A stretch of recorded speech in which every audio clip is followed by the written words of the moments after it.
Bien-aimés, très heureux de vous retrouver pour vous partager un message, vous partager une exhortation dont j'ai pris note sur le thème « La perfection de l'amour ». Perfection de l'amour, selon Dieu, cet amour qui ne suppose pas le mal. Peut-être pour mieux appréhender le message, je ne peux que vous renvoyer à ce message qui a été enregistré, qui est également sur notre chaîne YouTube, Réhabilité dans l'innocence du mal. Ici, pourrions-nous dire, nous avons été réhabilités dans la perfection de l'amour. Nous lisons dans la Genèse, chapitre 1er, versets 26 et 27, nous voyons que Adam et Ève ont été créés à l'image de Dieu le Père, Dieu le Fils, Dieu le Saint-Esprit. Ils ont été créés, comme la parole nous l'enseigne, à leur ressemblance, c'est-à-dire dans la perfection de l'amour. La perfection de cette Trinité parfaite. Dieu est amour. Ils étaient identifiables à cette perfection et n'avaient pas à rougir de leur nudité, car ils étaient revêtus de la gloire de Dieu, vivant alors dans l'innocence du mal.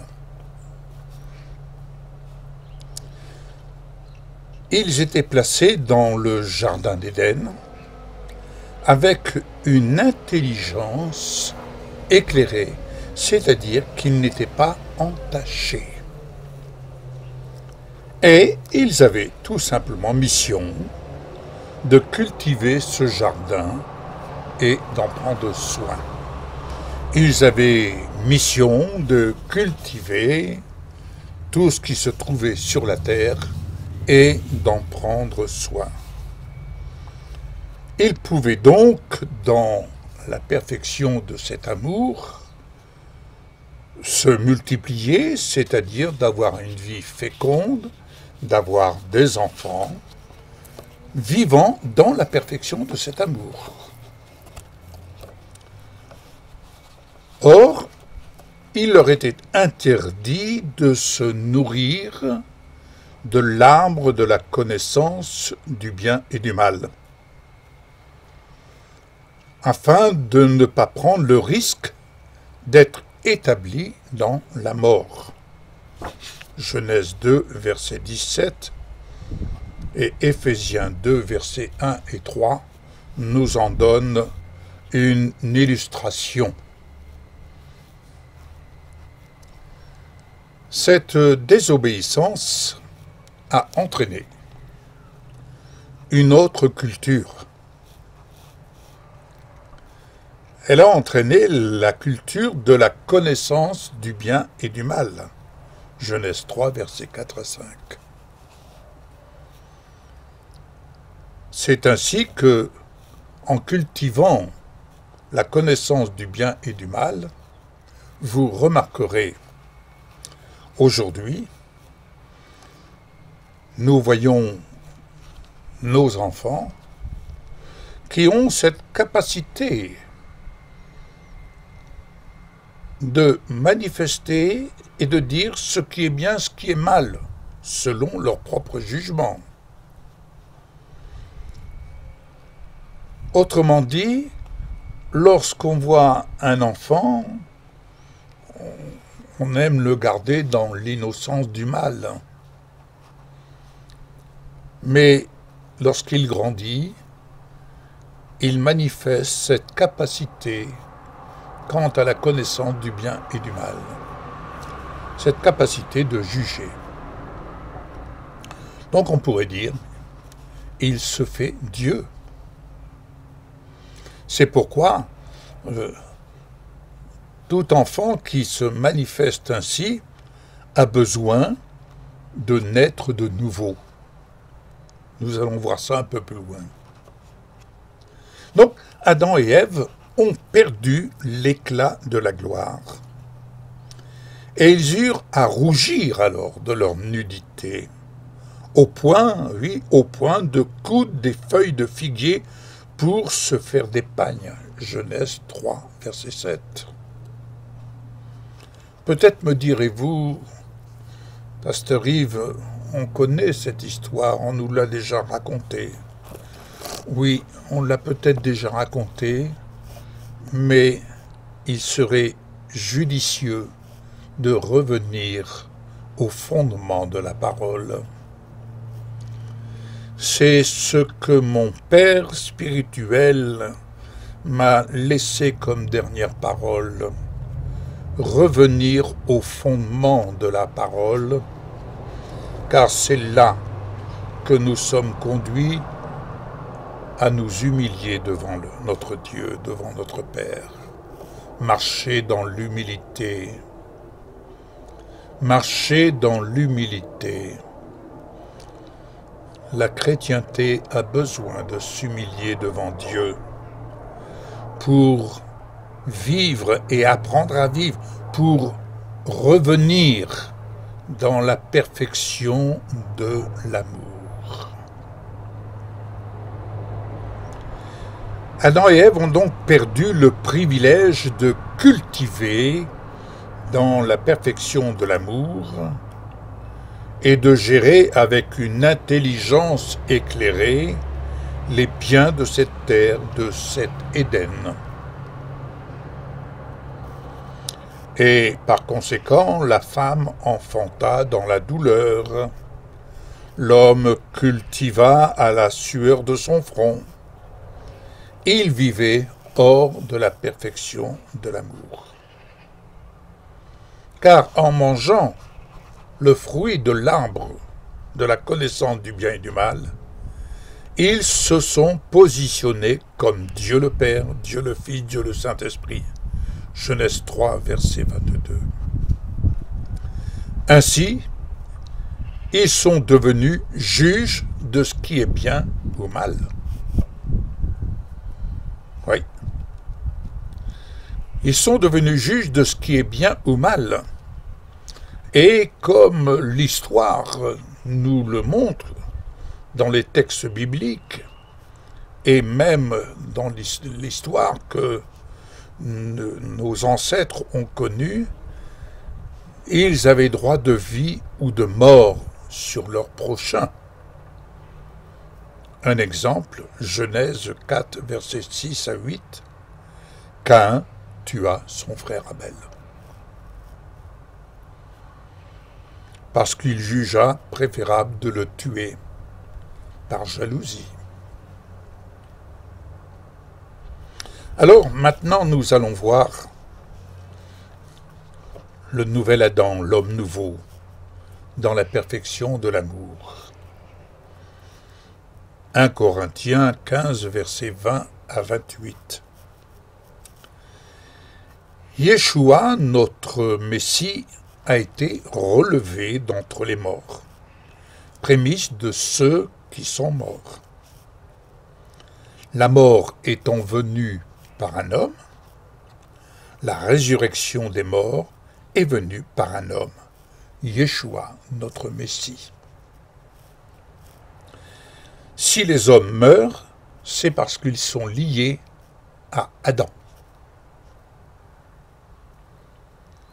De même, ils seront et nous sommes rendus à la vie lorsque nous nous lions à Yeshua, notre Messie. Ça va, vous suivez? Alléluia. 1 Corinthiens 15, versets 45 à 49. Adam, le premier homme, devint un être vivant. Mais Adam, le second, révélé en Yeshua, est devenu un esprit vivifiant. Donc, ce qui est venu en premier, c'est le simple corps humain, tiré de la poussière. Mais ce qui est venu en second est animé par l'esprit et pour l'esprit.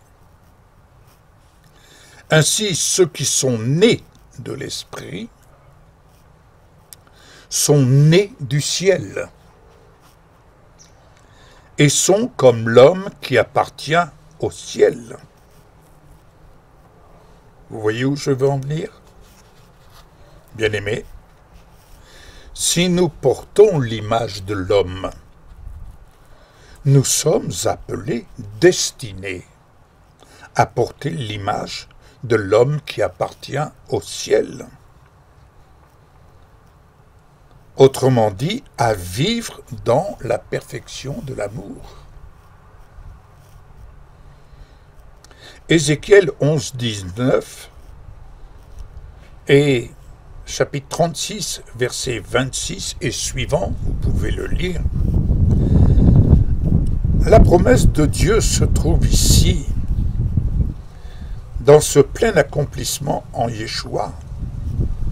La promesse de Dieu est de nous donner un cœur nouveau, un cœur de pierre transformé en un cœur de chair, et de nous donner également un esprit nouveau